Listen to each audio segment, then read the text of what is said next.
Zach Osterman from the Indianapolis Star joins me now. Zach, how are you, sir? I'm good. How about you? Cannot complain. It's not raining, so the weather's warm enough, and I'm not freezing.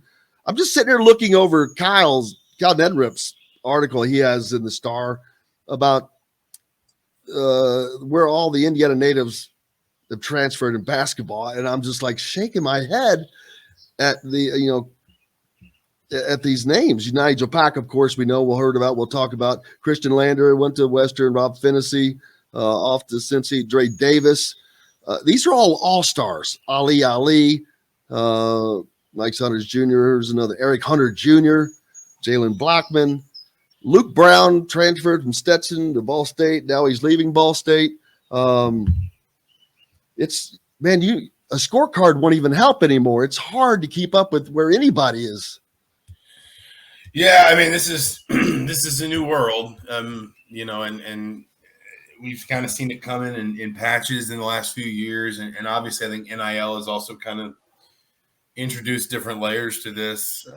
I heard you talking a little bit about NIL before I came on. I mean, this is where we are, and I when stuff like this happens, you get people to say this is the worst thing that's ever happened to college athletics, or this is the best thing that's ever happened to college athletics, or whatever. I think about the old parable about the wise man in the village, and my son has I'm sure it's told in different ways, but it's in a children's book my son has, where this little boy wants a horse and he gets a horse, and everyone in the village says how wonderful the little boy got his horse, and then one day he's riding the horse and it throws him off and he breaks both his arms, and everyone says how terrible, the little boy broke both his arms. And then a few weeks later, a war starts and the army comes through and conscripts all the young men in the village, but they don't take the boy because he's got broken arms, and everyone says how wonderful, the boy doesn't have to fight in the war. And every time the wise old man says, yeah, we'll see, we'll see. And the point is there's intended consequences, there's unintended consequences, but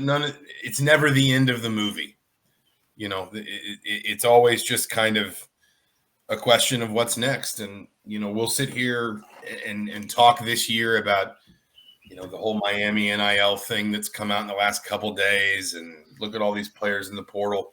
And then 2 years from now, in some shape or form, that stuff will get resolved and we'll be talking about something else. And it's just about figuring out how to navigate it while it's there. Yeah. Is it just because it's new and no one really knows, there's no parameters? It is the Wild Wild West, but do you think this will settle down, or is this just how it's going to be? I mean, I think it will settle down in the sense that we will find a way of, not you and me, it's not our job. Somehow or another, college athletics will find a way of making it standard operating procedure. Not to get too philosophical when I feel like I already have, but human beings prefer order to chaos. And college coaches, you and I both know in particular, prefer order to chaos. And they'll find a way. There will be reforms, there will be adjustments and tweaks, and we'll find out that certain things, certain unintended consequences, emerge from X, Y, or Z. And so we'll adjust the way it works. I know there's already some proposals kind of coming down the pipeline about basically saying players can only transfer within a 2 or 3 month window. That probably refines some of it, and gets us maybe closer to a place we're comfortable with. I mean, the Tony Stuckey who just come in, he's right. There will be some sort of course correction. It will happen. You will not meet a larger, more universal group of control freaks than college basketball coaches. They will not allow this to just spiral endlessly out of control. But we'll always just kind of adjust. Things will change. And I tweeted this last night again around the Miami NIL story. And did you talk about it before I came on? This basically, there's a player at Miami who's saying if I don't get double my NIL deal, I'm going into the portal. Well, the flip side is, and I say this as someone who has written pretty extensively about athletes' rights and believes, broadly speaking, athletes should have more rights than they even have now. But if this is going to turn into free agency at that level, then athletes need to be prepared for it to go the other way, and for coaches to be empowered to start cutting kids. more than maybe they were 5-10 years ago. And that's not an intended consequence of all this. When we brought this in a year ago, no one would have thought about that. But we introduce a reform, we see what works, we see what doesn't, we try to correct what can be corrected. It becomes part of the furniture, and then we move on. Yeah, the Nigel Pack situation, the first of we I talked with Alec briefly about it, but we've heard a lot of people talk about the fact that it's going to be a lot of jealousy between guys, and I'm like, but there probably is going to be jealousy between the elite, and here's the first example of that. Hey, he's getting this. Why am I not getting this? But the response was, hey, dude, you're under contract. You want to go. That was the response from Life Wallet. So we'll see what he does, but he's still under contract and he still has to fulfill his obligations now. And I'm going to imagine that would probably entail some appearances, which would make it very difficult for him if he's not in Miami. Yeah. I mean, and again, like this is the stuff that I think NIL is good. I think athletes, it's long overdue that athletes should be able to profit off use of their likeness. There are people who believe that just straight up employment contracts are coming to college athletics. I have always thought that the legalities of how you navigate that, how you fit that with Title IX, different things like that would just be very difficult. But I'm not saying it won't ever happen.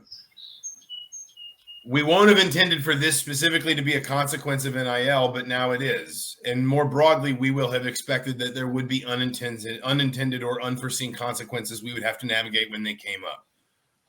And in some cases, you'd get some athletes who would be dealing with some unintended consequences. You make a good point about NIL and appearances and things like that. Like I know, for example, that the NIL deals handed out through Hoosiers for Good, the charity-based NIL collective up in Indianapolis, those run for a year, whether you're an IU athlete or not. So if Trace Jackson Davis, and I'm using him as an example because he's in the NBA draft, if he wanted to go to the draft and get, go to the G League or even the NBA, either one, let's say he winds up, I'm just making this up. Let's say he winds up catching on with the Kings.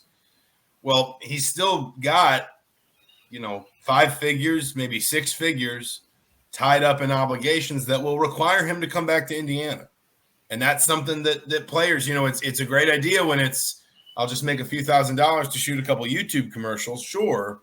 But when you start getting into bigger commitments, people are going to expect bigger sort of return on their investment, and it's going to have to show up. And again, if the players are going to treat it a little bit more like free agency, a little bit more like negotiation than the programs are too. And I'm not saying that's bad. I'm not saying it's good. I'm just saying it is, and we're going to have to figure it out. With this influx of money, and some of it is going to be substantial to some of these players, we saw during the FBI Adidas investigation, a lot of that was trying to steer players towards financial guys. That seems like that would be a much more plausible thing now than since these guys have money. Instead of waiting on them to get money, they've got money now. What's going to keep people from going after them in that way, or is that just it's off the table? It's legal as can be now as well.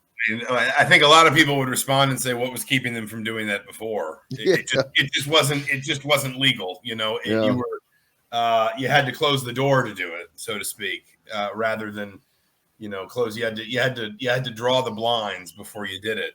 I do think that on the balance, this is better than that. The IRS now gets its pound in taxes in a lot of this stuff. And it also just makes, I guess for lack of a better term, it makes everybody kind of prove who they are in the public space. What are you actually interested in? How invested are you in college athletics? Are you really just trying to buy winners?